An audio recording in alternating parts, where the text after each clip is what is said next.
दोस्तों, ये अंतरिक्ष है और आपका इंटरनेशनल स्पेस स्टेशन पर स्वागत है। आज की इस वीडियो में आप जानेंगे कि कैसी होती है स्पेस में एस्ट्रोनॉट्स की जिंदगी। स्पेस या फिर अंतरिक्ष की दुनिया रहस्यों से भरी है। इन रहस्यों से पर्दा उठाने के लिए हमारे साइंटिस्ट एस्ट्रोनॉट्स को स्पेस में भेजते हैं और ये सिलसिला एस्ट्रोनॉट यूरी गगारिन के साल 1961 में स्पेस में जाने के बाद शुरू हुआ। दोस्तों, स्पेस हमारी पृथ्वी जैसा बिल्कुल भी नहीं है, इसलिए इसमें कोई शक नहीं कि स्पेस में गए एस्ट्रोनॉट्स की लाइफ काफी चैलेंजिंग होती है। वहाँ ना कोई एटमॉस्फेयर है, ना सांस लेने को ऑक्सीजन, ग्रेविटी बिल्कुल जीरो और ठंड इतनी कि सहन न कर पाए।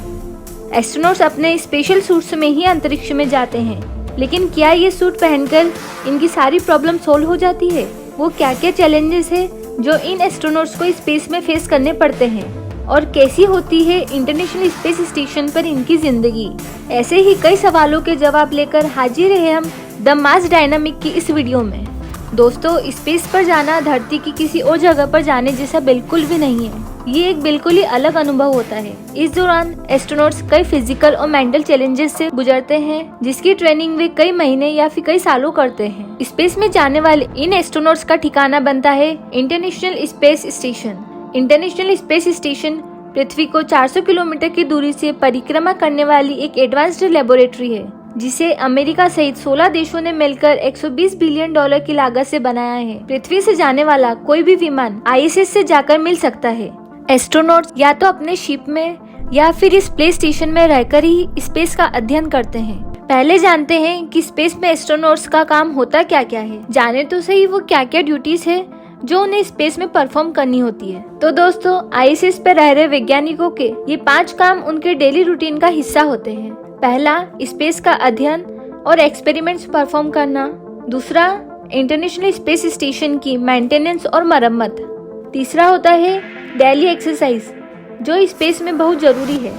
चौथा, ISS के बाहर स्पेस वॉक परफॉर्म करना। और पांचवा, रिलैक्सेशन, क्योंकि वो भी बहुत जरूरी है। अब इन सब ड्यूटीज को परफॉर्म करने के अलावा एस्ट्रोनॉट्स खाते पीते हैं, सोते हैं, पढ़ते हैं, टॉयलेट जाते हैं, जिन सबको करने में भी उनको भारी मशक्कत करनी पड़ती है। पहला तो स्पेस में पहुंचते ही एस्ट्रोनॉट्स की बॉडी में इंटरनल चेंजेस होना शुरू हो जाते हैं। सबसे बड़ा चैलेंज स्पेस में जो होता है वो होता है ग्रेविटी का। धरती पर तो ग्रेविटी की वजह से हमारे पैर धरती पर टिके रहते हैं, लेकिन स्पेस में ऐसा बिल्कुल नहीं होता। वहाँ पर आपकी बॉडी वेटलेस हो जाती है और फ्लोट करने लगती है, जिससे कि रूटीन का काम जैसे कि नहाना, ब्रश करना, इनमें भी काफी मुश्किलें आती है। स्पेस में गए एस्ट्रोनॉट्स को हड्डियों और मसल्स लॉस की भी बहुत शिकायत होती है। इससे बचने के लिए उन्हें दिन में कम से कम 2 घंटे एक्सरसाइज करनी पड़ती है। नासा 3 तरह की मशीनों के जरिए अपने एस्ट्रोनॉट्स को एक्सरसाइज करवाती है। इसमें ट्रेडमिल सबसे इम्पोर्टेंट होती है, क्योंकि स्पेस में एस्ट्रोनॉट्स अपना सारा काम ज्यादातर तैरते हुए ही करते हैं। ट्रेडमिल पर चलने से एस्ट्रोनॉट्स की टांगों की हड्डियां और मसल्स हेल्दी रहते हैं। पृथ्वी पर हम सभी के लिए एक दिन 24 घंटे का होता है और स्पेस में गए एस्ट्रोनॉट्स भी पृथ्वी की तरह ही 24 घंटे का टाइम फॉलो करते हैं। लेकिन स्पेस स्टेशन के घूमने की तेज रफ्तार की वजह से इन 24 घंटों में ये 16 बार सूर्य को देखते हैं। स्पेस में जाने वाले एस्ट्रोनॉट्स अधिकतर ओमेगा कंपनी की स्पीड मास्टर प्रोफेशनल नाम की रिस्ट वॉच का ही इस्तेमाल करते हैं। एस्ट्रोनॉट्स को ये घड़ी पृथ्वी के टाइम के हिसाब से सुबह उठने में मदद करती है। सुबह उठने के बाद ये एस्ट्रोनॉट्स पृथ्वी जैसा ही रूटीन फॉलो करते हैं, लेकिन इनका इन कामों को करने का तरीका पृथ्वी से बेहद ही अलग होता है। शुरुआत करते हैं टूथब्रश से। एस्ट्रोनॉट्स के पास एक ग्रूमिंग किट होती है, जिसमें टूथब्रश, टूथपेस्ट जैसी सारी जरूरी चीजें होती है। ब्रश करने के लिए सबसे पहले पेस्ट को ब्रश पर लगाना होता है। चूँकि वहाँ सारी चीजें तैरती रहती है, तो टूथपेस्ट उनके मुंह से बाहर ना निकले, इसके लिए उन्हें अपने मुंह को ज्यादा से ज्यादा बंद रखकर ही ब्रश करना होता है। पता है, एस्ट्रोनॉट्स जो टूथपेस्ट यूज करते हैं उसे निगला भी जा सकता है। फिर ब्रश करने के बाद अपने मुंह को साफ करने के लिए वो वाटर किट या वेट वाइप्स का इस्तेमाल करते हैं। अब बात करते हैं टॉयलेट की। तो बिना ग्रेविटी वाली जगह पे टॉयलेट का इस्तेमाल भी अलग तरीके से होता है। सिंपल भाषा में कहें तो यूरिन के लिए बाथरूम में एक पाइप लगी होती है और फ्रेश होने के लिए एक बहुत ही छोटी सी सीट होती है, जिसमें सेक्शन ट्यूब फिटेड होता है। इस सीट में एस्ट्रोनॉट्स खुद को सही से फिट करके इसका इस्तेमाल करते हैं। सफाई के लिए टॉवेल या नैपकिन का इस्तेमाल होता है। एस्ट्रोनॉट्स के ह्यूमन वेस्ट को स्पेस में नहीं फेंका जाता, बल्कि पैक कर वापस धरती पर लाया जाता है, जहां लाकर उसे जला दिया जाता है। बात करें नहाने की, तो स्पेस में एस्ट्रोनॉट्स शावर के नीचे एक बड़े से बैग में खड़े होकर नहाते हैं। वह पहले शैम्पू को अच्छी तरह से बॉडी पर मलते हैं और उसके बाद स्पंज या फिर कपड़े से शैम्पू और पानी पोंछते हैं ताकि इधर उधर बिखरे नहीं।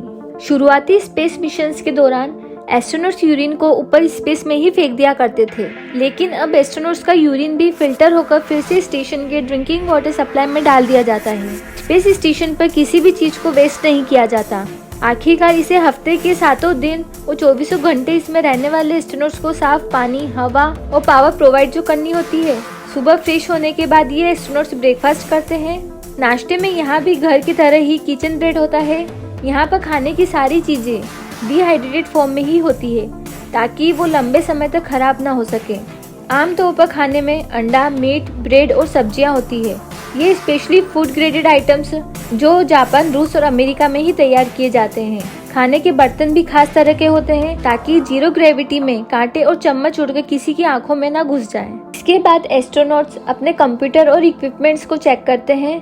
लिनोवा का थीम पैड एक ऐसा इकलौता लैपटॉप है जिसे इंटरनेशनल स्पेस स्टेशन में इस्तेमाल करने की अनुमति है। इसके बाद धरती से संपर्क करके मिशन के बारे में चर्चा या फिर आगे की प्लानिंग की जाती है। अमेरिका, चीन और रूस के इतिहास में कई एंटी सैटेलाइट मिसाइल्स छोड़कर कई सैटेलाइट्स को तबाह किया है, जिनका कचरा आज भी अर्थ के ऑर्बिट में घूम रहा है। कई बार मलबे के इन टुकड़ों ने आईएसएस को नुकसान भी पहुंचाया है। इसी सिचुएशन में स्पेस सूट्स पहनकर एस्ट्रोनॉट्स स्पेस स्टेशन से बाहर निकलकर इस लैब की मरम्मत करते हैं। जब एस्ट्रोनॉट्स अपने शिप से बाहर निकलकर ओपन स्पेस में जाते हैं तो उसे स्पेस वॉक कहते हैं। दिन भर के काम और एक्सरसाइज करने के बाद डिनर करके रात 9:30 से 10:30 बजे तक एस्ट्रोनॉट्स अपने अपने स्लीपिंग पॉड्स में जाकर सो जाते हैं और फिर अगले दिन भी वे इसी सेम रूटीन को फॉलो करते हैं। ये स्लीपिंग पॉड्स कैप्सूल जैसे होते हैं जिसमें एस्ट्रोनॉट्स स्लीपिंग बैग के अंदर आराम से सो सकते हैं। एस्ट्रोनॉट्स इन्हीं पॉड्स में अपनी पर्सनल चीजें जैसे कि लैपटॉप और किताबें वगैरह रखते हैं। वहीं स्पेसक्राफ्ट में एस्ट्रोनॉट्स खुद को शिप के किनारे बांधकर सोते हैं। ये इसलिए होता है ताकि वे अपने शरीर को एक जगह रखकर सो सके। सोने से पहले स्पेसक्राफ्ट के वेंटिलेशन को भी सेट किया जाता है ताकि नींद के दौरान वहाँ कार्बन डाइऑक्साइड का लेवल ज्यादा न हो जाए। स्पेस में एस्ट्रोनॉट्स उल्टे होकर सोए या सीधे होकर, इनको कोई भी सेंसेशंस नहीं होती। सिर्फ देखने वाले को ही पता लगता है कि सामने वाला इंसान सीधा है या उल्टा। काम के अलावा स्पेस स्टेशन में काफी फन और मस्ती भी होती है, जिसका एक्सपीरियंस भी दुनिया में बेहद कम लोगों को है। दोस्तों, अगर ये सब देखकर आप भी ये सोच रहे हैं कि काश हम भी स्पेस या फिर इस इंटरनेशनल स्पेस स्टेशन को एक्सपीरियंस कर पाते, तो हम आपको बता दें कि आने वाले टाइम में शायद आपका ये सपना भी सच हो जाए, क्योंकि कई प्राइवेट कंपनियां तेजी से स्पेस टूरिज्म की फील्ड में अपने कदम बढ़ा रही है। अब वो टाइम दूर नहीं जब कंपनीज आपको स्पेस टूर पैकेजेस ऑफर करेगी, लेकिन इसके लिए आपको एक मोटी रकम खर्च करनी पड़ेगी। पैकेज के रेट का अंदाजा आप इस बात से लगा सकते हैं कि एक स्पेस सूट बनाने में ही लगभग 80 करोड़ रुपए का खर्च आता है। इसलिए अगर आप भी स्पेस जाने का सपना रखते हैं तो इतने पैसे कमाइए कि एज अ टूरिस्ट आप भी स्पेस में जा सकें। और अगर आपको ये जानकारी पसंद आई तो इस वीडियो पर अपना थम्स अप देना ना भूलें। और अगर आपको ऐसी और भी इंटरेस्टिंग वीडियो देखना पसंद है तो हमारे चैनल को अभी सब्सक्राइब कर लें और नोटिफिकेशन बेल आइकन पर क्लिक कर लें ताकि हमारी कोई भी वीडियो आपसे मिस ना हो। और सबसे अच्छी बात तो ये कि दोस्तों, ये सारी इन्फॉर्मेशन आपको बिल्कुल मुफ्त में मिल रही है। तो मिलेंगे आपसे अगले एक और नए वीडियो में। फिलहाल आज के लिए इतना ही। अब हमें इजाजत दें। आपका बहुत बहुत शुक्रिया।